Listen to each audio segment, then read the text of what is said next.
guys, so today's video is one which I have been really excited about filming and one which I have wanted to film for a while. Before I actually get into it, I just wanted to give an explanation in this video because I feel it's a bit more fitting than my last video to give an explanation in this video as to why I've been absent from YouTube. I haven't uploaded, I think, in about 3 weeks.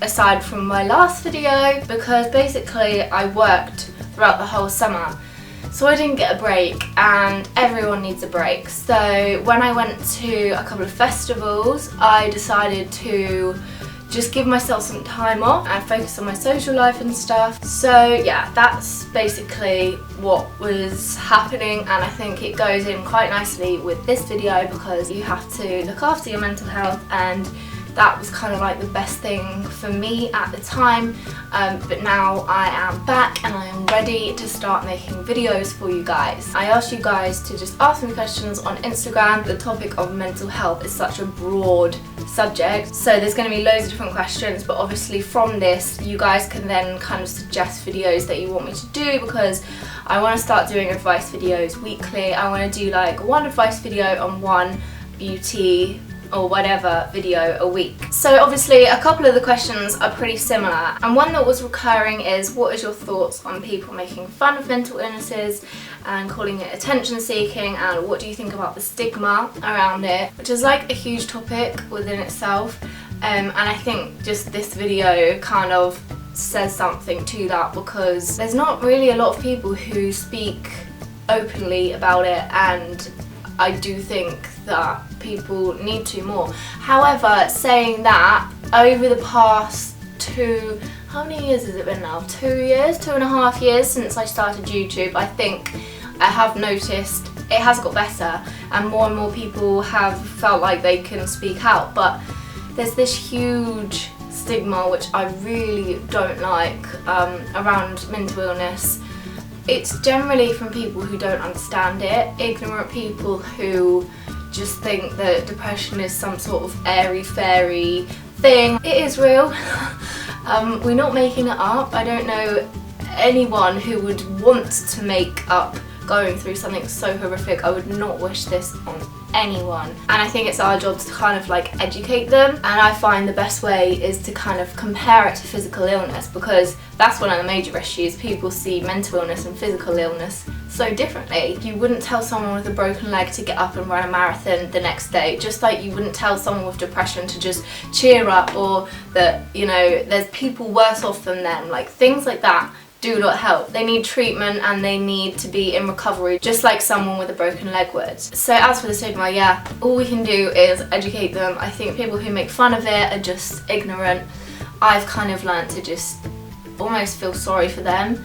I mean, I'm jealous of the people who don't really get it in a way, because they've never had to suffer or feel like this in their lives. However, I'm kind of grateful because it's made me who I am today. It made me grow up a lot, and obviously it led me to YouTube. It is difficult when people don't understand, but there are people out here that do understand, so yeah, don't worry, we will get there. Okay, so the next question is, what advice would you give for those coping with a type of mental illness? And I smile because obviously, like, you can't just say one thing. There's so much advice that I could give. I would say you're not alone. There's other people who are in the same boat as you, and hopefully that can give you some comfort, because usually with a mental illness you can feel quite isolated and alone. Also, that it will get better, because it does. Like, I'm literally in awe of how much better I am now compared to 3 years ago. It has been such a long battle, and I still feel like I have kind of the last hurdle to overcome. I literally didn't think that I would be here today. I didn't want to go back to college, I didn't want to have a life, I didn't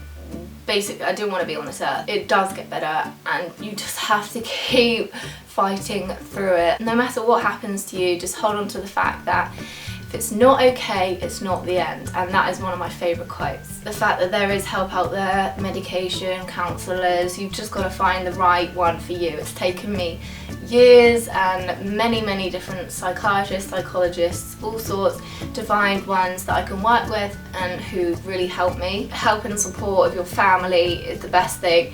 keep yourself distracted, keep yourself motivated, just keep busy and just keep plodding forwards. Even if you're just thinking about the next day or the next hour, just make sure you just carry on moving forwards. And it's okay if you fall down, it's okay if you mess up. The most important thing is how you get back up. Okay, so I've got a couple of questions on the topic of being in hospital and being in a psychiatric ward. So I just wanted to answer a couple of these briefly. If you guys want me to do a video on it, I don't know how you'd feel about that, if it would be useful at all, because I think a lot of people probably are scared if they get told that they're going to be sent to hospital. The first question about it was, can you explain what happens when you go to one? Obviously everyone's experience is different, so I can't say that it's exactly the same for everyone else, but in general you can go there as an inpatient or you can go there as a day patient. When I went there, I went as an emergency patient, so I went straight from the general hospital to the psychiatric ward. The majority of admissions are planned, so you'll know when you're going and you'll be able to pack and stuff. I literally just had all my stuff from hospital and I absolutely hated it at first. What people don't actually understand is that it's not like laid out like a hospital. It's basically when you go on a residential trip with school, it's like that. You've got like different rooms. Again, it varies, but generally you just have a bedroom with a bed, wardrobe, whatnot, and some of them have bathrooms. Different people stay for different things, different amounts of times. There's different wards which are specialised for different mental illnesses. If you're going as an inpatient, you just basically live there, and then you're allowed leave so you can stay at home when they feel like you're up to it. I also had a question about adjusting being at home after being in hospital, which is difficult, like, especially for me because I turned 18, and in an adolescent hospital, obviously you're an adult in mental health terms when you're 18, so I kind of basically got kicked out of the hospital, but obviously not really, so I didn't feel ready. But honestly, like, the one thing I can say is just enjoy it, because you have all that freedom and there's so many amazing things that you can do. I took up new hobbies. I got really into scrapbooking and art and photography, and that obviously led me to get into YouTube. So yeah, enjoy it and make the most of it, make the most of being with your family, and just keep yourself occupied, because like being distracted was the main thing for me. I would just watch TV all the time, and I still do watch TV a lot, because I find it really helps. Just make your bedroom a really nice space to be in, really safe, and just carry on facing challenges, moving forwards, and I promise you'll get there. So I've got a lot of questions asking about anxiety and like being in crowds and places and how it's ruined like past relationships and opportunities. My main tips would be probably, number one, focus on your breathing, because when you're anxious your breathing gets faster. One that really helps me is drawing a triangle, so breathe in for 3, breathe out for 3, breathe in for 3, and you just carry on doing that until your heart rate sort of slows down. Also, relax your jaw. Like, it's something really simple, but when you get stressed out, you like tense up, and I always have to like make myself relax my jaw. Distraction can be quite helpful, so thinking of really nice things, like I always think of my dog, or like amazing holiday destinations just to take your mind off the situation. If you are panicking in a crowd, also like have safe places slash objects slash anything that makes you feel safe. Even just thinking of my dog makes me feel safe. My bedroom's a safe place for me. You might have like something that you bring with you that's like a safe object, like a fluffy object that you can stroke or something. Just learning to rationalise and say to yourself, it's not the end of the world. You've just got to catch yourself when you're kind of in that, oh my god, and you're like overthinking, and you're like, actually, why am I worried about this? Why does it seem like the end of the world? And also, what is the worst that could happen? And if this happens, like, is it actually that bad? Next question is, did you reach out to someone, or did someone notice your mental health slash self-harm issue? My story is probably a pretty extreme one, because basically no one really knew. Apart from, I mean, I was going to the doctors, I was on antidepressants anyway, but I was refusing to do therapy, and my boyfriend at the time knew, but my parents had no idea, and they only found out about everything when I was really bad. So yeah, I guess they noticed, because it was just one summer I just had a complete breakdown. I kind of couldn't even hide it. I'd got to the point where I was just so down. Obviously my mum noticed that I didn't go into college. I spent about 10 days straight in bed, just laid there, and they kind of like just dragged me to the doctor in like my pajamas, and that was the first time that they realised that I self-harmed. They literally didn't have a clue. This is an interesting question, whether to go on medication or not. I get so many people come to me and ask me. I've also talked to loads of friends about this. I think you should go on medication if it's kind of become so big a problem that you feel you can't tackle it and you need kind of like extra help. My doctor once described it to me as kind of giving you a platform to start from that you can kind of work your way up on. Like, so it's kind of just some outside help with the chemicals in your brain to like just give you that kickstart to start getting better. And so yeah, I think if it's become like such a huge issue in your life and it's really affecting you, then medication might be an option. Also, it takes a long time to kick in. People think if you just start taking the medication, then it's going to make you feel great. Number one, it doesn't like miraculously cure anything. Obviously, it doesn't make you feel like instantly better at all. It can take up to a couple of months to actually start kicking in. I've had my fair share of different ones, and I've been on the same one since I was in hospital for the last 3 years. People always assume that I'm just like off meds. Okay, so I have a few questions about kind of jobs and mental health. So getting jobs while suffering and kind of your mental health affecting your job. One question: I've recently applied for a promotion at work, but my manager is concerned my anxiety will affect my new role.